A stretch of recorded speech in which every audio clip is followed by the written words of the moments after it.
از شهر غریبه بینشونی اومدی، تو با اسب سفیده مهربونی اومدی، تو از دشتای دور و جاده های پرغبار برای هم صدایی هم زبونی اومدی.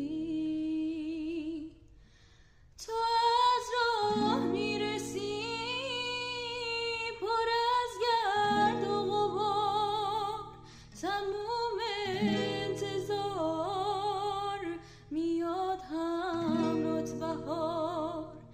چه خوبه دیدنت، چه خوبه موندنت، چه خوبه با